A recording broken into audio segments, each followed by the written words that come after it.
So boom, you know how this goes. Question everything. You should. And remember, this is for entertainment purposes only. Let's get to it.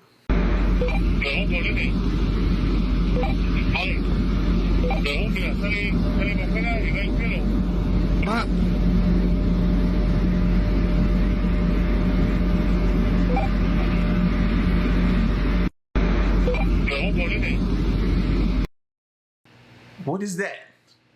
Now, I feel like the first thought in my mind goes to somebody's probably going to say Starlink. It's something related to Starlink. But I've never seen that. Normally the Starlink satellites, they be like little dots in a row. I ain't seen this one. No.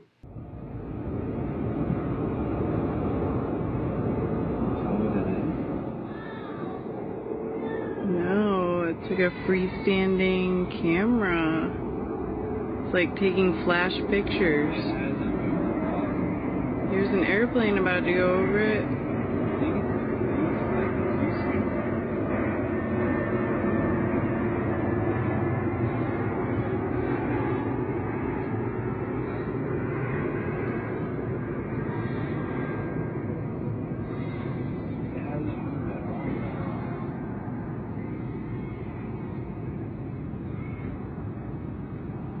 It is so weird. It's like in the cloud. Way under the cloud. It's like just right above.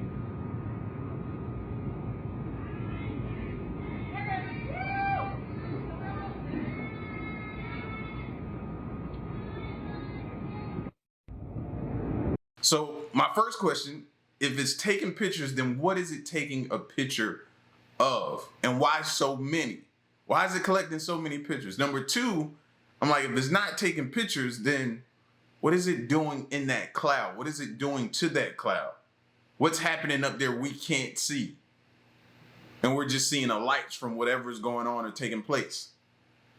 Yeah, that is, don't nothing feel good about what we're seeing with that. Listen to me and listen very carefully. If the power goes out for too long, all those rules are.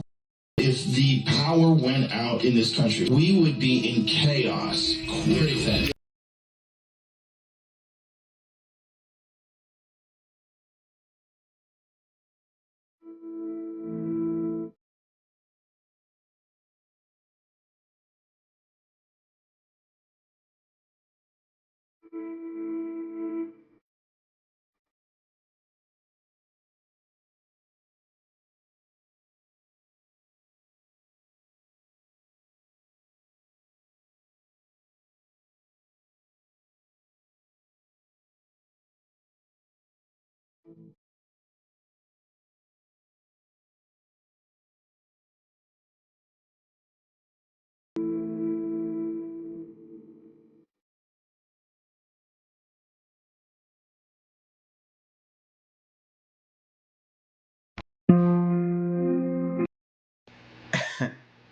And y'all want to talk crazy about getting a dog.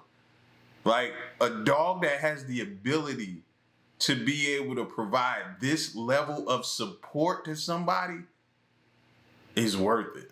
Is worth it. He was able to detect it, sit her down, get her phone, hand her phone, jump up on the counter. If my dog ever jumped up on the counter, he saw food he wanted and he was going to get it. Like he jumped on the counter, got her medicine, jumped down, gave her the medicine, opened the refrigerator. Again, if my dog opens the refrigerator, he's going in there to get something he has no business getting that he's been eyeing for some time. But he goes in the refrigerator, gets the water, hands her the water, sit down, and continues to console and comfort her. What? My kids would be like, you all right? As they're going to get on their video game and play Fortnite or whatever it is they're playing. You all right? Look a little off. Might want to get that checked out. That's what they would say, if they say anything or even notice. Like, wow. man's best friend, or in this case, woman's best friend.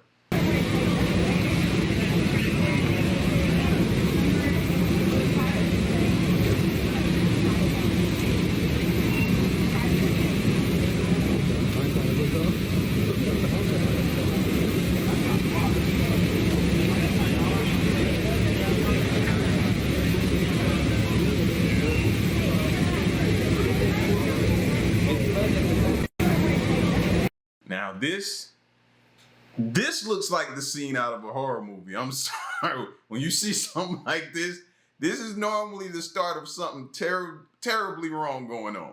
Something about to happen in that town. Yeah. It starts here, then it happens somewhere else, and before you know it, it's all over the place. And yeah, this that time of the movie where you're like, you don't want to move because you don't want to miss what's about to happen.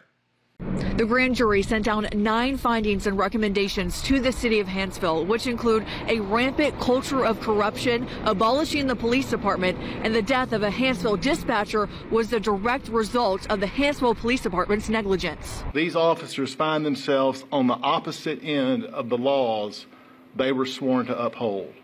5 officers, including the Hanceville police chief, arrested following an extensive probe into the department. Dispatcher Chris Willingham was found dead in his office in August.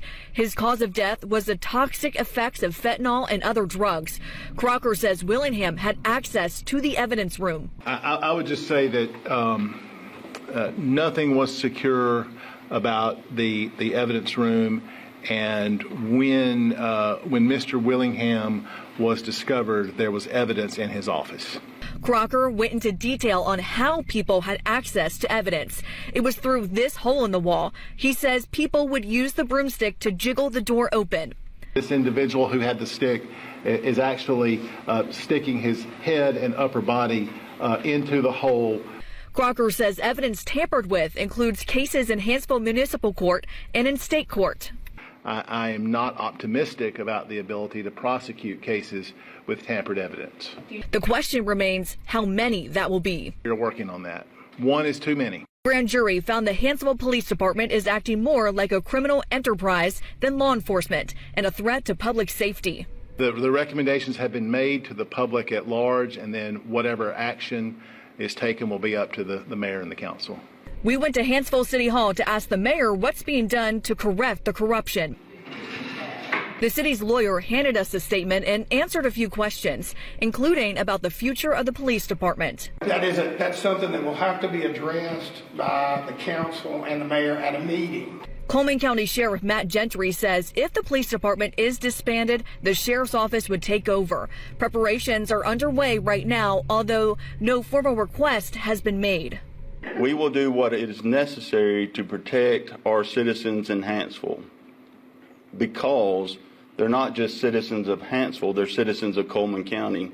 How is the people of Hanceville supposed to entrust their council and mayor to hire another police chief or more officers? When something is done, my office, state agencies, sheriff's office are going to be there to assist them. The mayor and the council have pledged their full cooperation with this process going forward, and I take them at their word. The grand jury sent. You know they're not the only one. You know that police department is not the only one. I'm telling you, man, 2025 is the year of exposed corruption and different things. Evidence tampering. I know it's some people that police department have put in jail are sitting in jail smiling right now because they know they coming home. They are about to come home. You heard the guy say it. They got to go back through those cases. You can't believe anything that they said. How far do you go back? You pretty much might have to go back their entire career. That's what that does. Man, you know this isn't the only police department. Bro was sticking his head inside of a hole to jimmy open a door to get to the evidence room. They've been saying this for years. That stuff it don't always make it to evidence. It don't always make it to evidence. Whoa.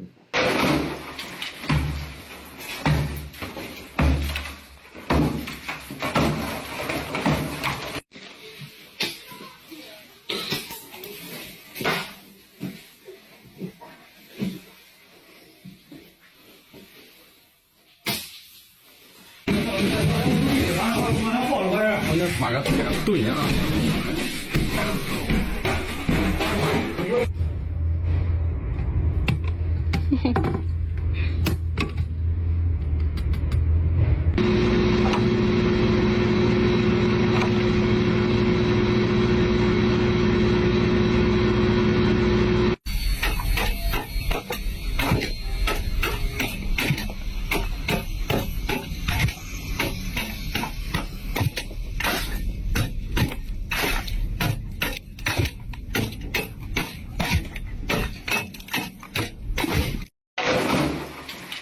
Yo, they got so much work ahead of them, man. And then when they finally get all of this ice out of there, then you have to assess the damage, moisture. Like, these homes probably gonna be deemed unlivable. You may be doing all this work for nothing. You don't even know. That's the crazy part about this. And my heart goes out to them. I've never seen something like this before. How do you even prepare when you don't even know something like this, if something like this would ever happen? You've heard of flooding, but then it floods and then it freezes? Whoa. Why have so many blacked out helicopters been reported by citizens lately all over the U.S.? This one is in Plano, Texas, but other reports have been coming from all over, from California and many other states. Is there some type of exercise going on throughout America that we're just uninformed about? If you know anything, leave it in the comments. Unanswered Universe. Either we're in a video game, number one, or something's about to happen. And I know we keep saying that, but my opinion, I haven't wavered off of that stance shit. Nah, I think something's about to happen. And they're positioning for it. They could possibly be preparing for it, training for it. I don't know. Those are my two things. Either we're in a video game or something's about to happen. You don't look like you went to Oxford. And again, this is, it's not people's fault. It's what we've been conditioned to. And I'm really trying to break down those stereotypes, because I think that's the major thing that's holding young girls back from going into these fields. A lot of the time I find that they've got a posh accent. I can't be a scientist, or I can't do X, Y, Z with this Scouse accent, and I'm here trying to say, yeah, you can. I've been going around schools and putting things on social media, and I think when young people see me and they think, well, if she's done it, then I can do it too. You don't look like... Being judged or told you couldn't do something based on your accent is crazy to me. That's crazy to me.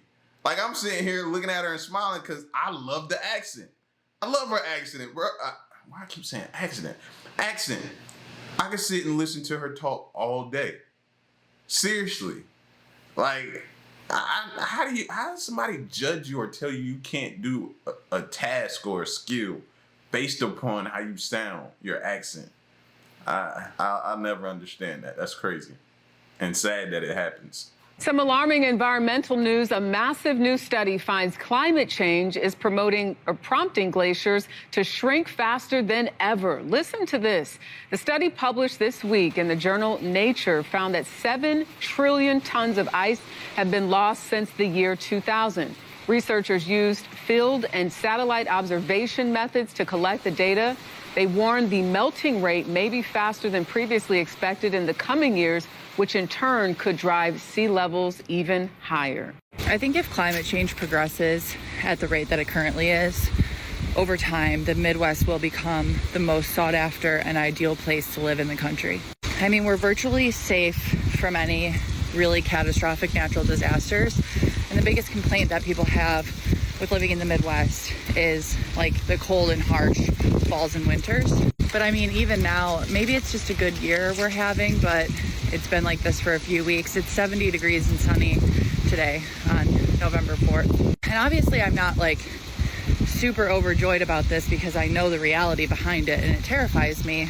And I would give up all of my warm falls and winters to save the planet any day. But I mean, it is nice to not be catapulted into seasonal depression so quickly, But I mean, if the Midwest becomes the place where there are obviously no hurricanes, no earthquakes, no real tornado threats, no great ones at least, and the air doesn't hurt your face for 6 months out of the year, it's like, why wouldn't you want to live here? I think if climate change progresses... Because only thing for me would be I'm closer to Yellowstone. That's it.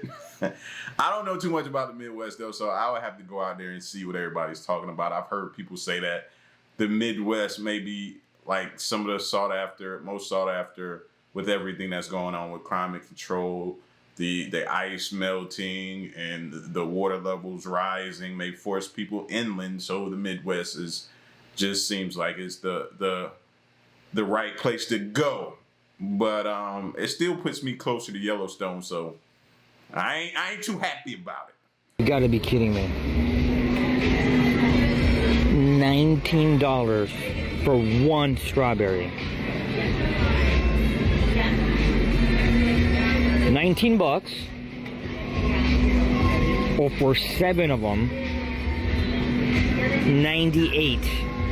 I think there's 7. No, 3, 6, 9 of them. 9 of them for $100. You gotta be kidding me. What is that for Valentine's Day? They putting that out there or what? I ain't that much love in the world for no $13 strawberry. I love you, but no, ain't no way, bro. No, like what? That's gotta have steroids in it, right? That strawberry been lifting weights. Ain't no way. Ain't no way. Well, something gotta be wrong. I'm not eating that. No. This is what I don't get. A lot of you guys are using the Bible against the devil, against the demonic spirit. If you are here to do good, if your heart is in a good place, what's the point of possessing you for? To do good? And when I mean your heart is in a good place, meaning your mind is also in a good place, meaning they cannot possess, because you know exactly where you stand. So don't try to use the Bible as a front, because you know exactly where your heart is. So if you're struggling with bad spirit, it's you. It's you. That's what you don't understand. It is you. Until you shift your energy, until you raise your vibration, when you are calling on this spell, when you are reciting these scriptures, it's the way you feel, it's exactly what you're gonna attract. Be aware of that. Because she didn't like her Valentine's Day gift, she tried to send her husband to meet the Lord and Savior early, and there's women on social media that support it. Let me explain. Don't scroll, but 57-year-old Rita basically was upset at her husband because he bought her a brand new necklace for Valentine's Day when she wanted a bracelet. So he left the crib to let her calm down. When he came back, he seen her in even more of a rage with a knife in her hand, and she started swinging it at him and trying to basically send him to meet our Lord and Savior. This led to her arrest by authorities, and now you have those on social media actually trying to defend this. Some stating that he should have just got the bracelet for her. Even some stating that she was fed up because he did not get exactly what she wanted, so they understand why she did it. She was released from jail, but then you have men on social media stating that she should not have been released from jail, especially after what she just tried to do to her husband over a little gift. Regardless, what do you guys think about the situation? I'm just here reporting the news. Peace and love to the individual.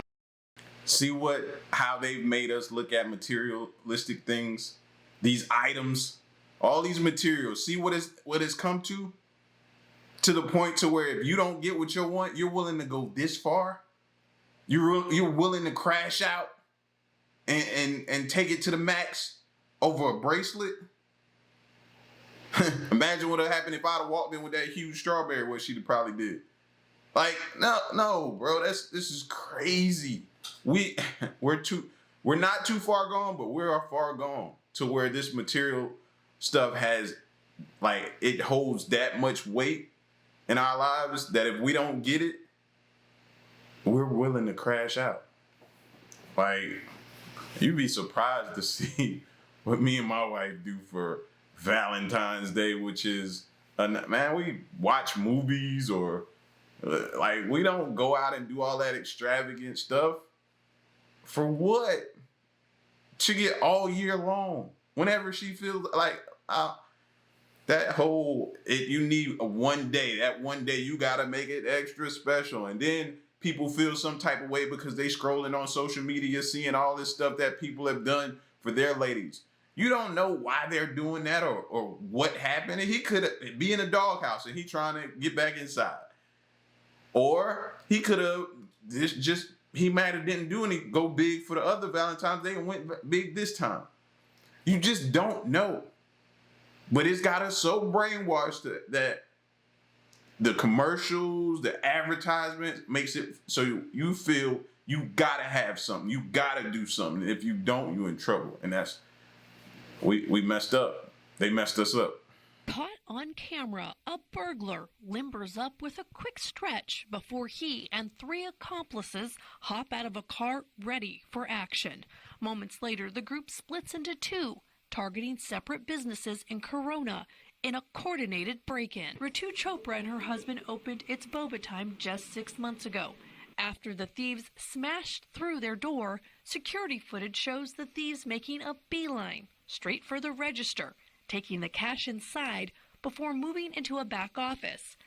Wait. Y'all, so you can tell I ain't been in the retail workforce or something like that. Y'all leave money in the cash registers?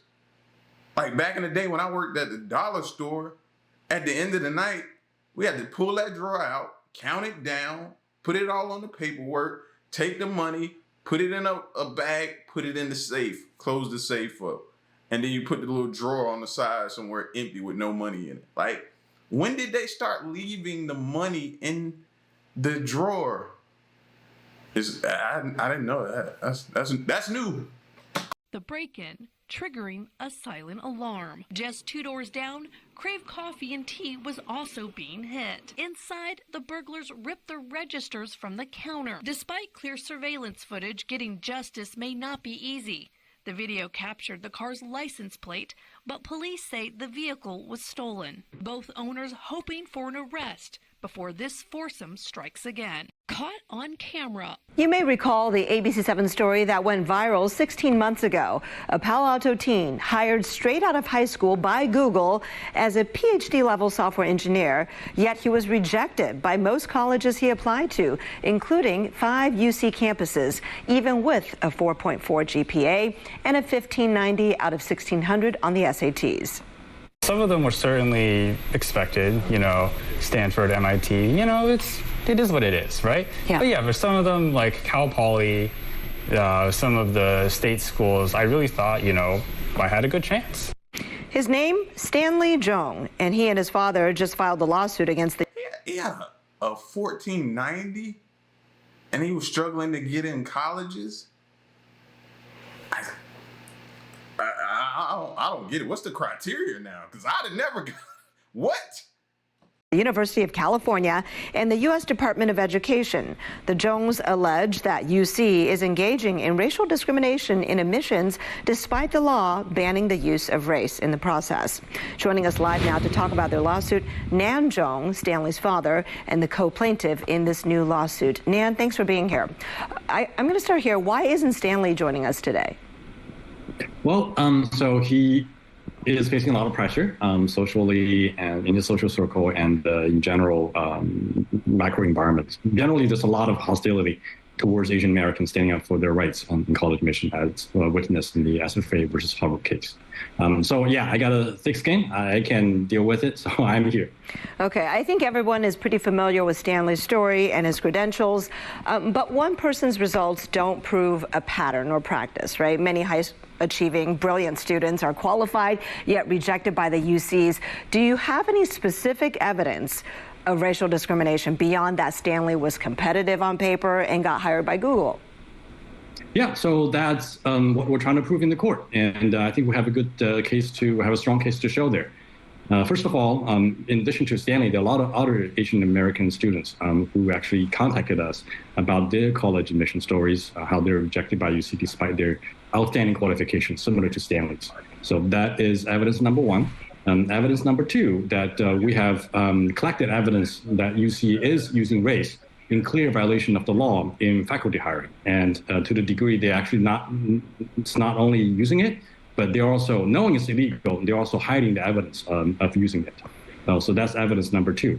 Evidence number 3, we also look at some of the limited available public data, and there's a clear suppression of Asian enrollment despite the strong population growth in the Asian community in California. You know, just because even if you could prove that in faculty hiring there is a racial consideration, can you necessarily draw a straight line to admissions? That is a totally different process, right? That is a process we need to play out in the court, but the logic we're going after is that, hey, these guys know what they're doing and they know it's illegal and they're actively concealing it. So it's likely we're not going to find anything that can put on paper saying we're going to do this. But we have seen this playing out in faculty hiring, and we are making the allegation that they're probably doing that in student admission as well, because these two are closely related. Your lawsuit is the second one this month against UC over its admissions. The first one was by a group called Students Against Racial Discrimination, alleging diversity considerations are overshadowing academic merit and disadvantaging Asians and white students in the process. I want to show the UC statement to us when we inquire. They call these lawsuits meritless, and they also say the UC undergraduate admissions application collects students' race and ethnicity for statistical purposes only. The information is not shared with application reviewers and is not used for admission. You're not disputing that, are you? We don't know. Actually, of course they're going to say that. That's what the machine is designed to do. They're not going to deviate from their narrative. We're going to leave it to the jury to decide. This is a jury. You're going for a jury trial here? That's correct. Okay. I'm not going to go into why in the strategy, but I do want to ask you, why do you think the SAR Group's argument, that's the one that filed suit earlier this month, that admissions should only consider academics and nothing about extracurriculars and life experiences? Do you share that belief or not? No, I don't share that belief. I think it's very important to look beyond the pure academics. So beyond SAT, beyond GPA, it's probably the right thing to do for the colleges to look at extracurriculum and other things, how the student overcome rejections, how to overcome adverse conditions. Yeah, I think those are all right conditions to consider. But even with that, I think Asian students are still facing a much higher bar in the college admission. Why are you also suing the Department of Education? Because UC, in connection with the Department of Education, they're both using race for some federal grant programs, and we allege that is unconstitutional. Are you suing every college that rejected Stanley? I mean, as we know from the previous reporting, 16 colleges rejected him. We're evaluating them one by one. We're contacting them one by one. We'll see which ones are willing to have a dialogue. In the case of UC, we have been having a dialogue with them for well over a year. Like you mentioned, this case was reported back in late 2023, and we have been trying for well over a year to engage with them for a dialogue, for a conversation, to understand what's going on. Well, clearly, I've been out of the loop for a while, so especially out of the college loop. Are y'all seeing this happen a lot? Are y'all seeing this happen to individuals or are talking about this a lot when it comes to? Because I would think the numbers have gone down drastically as far as the amount of people attending college. Maybe, like I said, I'm out of the loop. That number probably has gone up. But I hear more so people saying, you know what? Maybe I need to find a job first or figure out which field I'm going in, then I'll go to college. So I thought the numbers were kind of declining a little bit. So you would think they would be more susceptible to get people in so they can get their funding that they want, you know? They need the bodies in order to get the funding. So it's like, I didn't know. This is crazy if this is happening, though. Wow. They have basically been blowing us off. We also tried to reach out to the state lawmakers, not without much success. We also had a public letter signed by over 4,000 people sent over to Governor Newsom, and the lieutenant governor neither replied. I got to ask you, though, some people might look at this and say, look, Stanley is working at Google, making good money with a dream job that top university graduates aspire to. Why does he want to be a part of this? And for you, some critics might be, why are you not letting this go? There's a bigger story here. First of all, I think the story is bigger than Stanley himself and bigger than myself for sure. And what we're trying to get out of this is a fair treatment of Asian applicants going forward, including my other kids and my future grandkids. All right, Nan Zhong, plaintiff in a new complaint against UC and 5 UC campuses over admissions practices. Thanks for your time.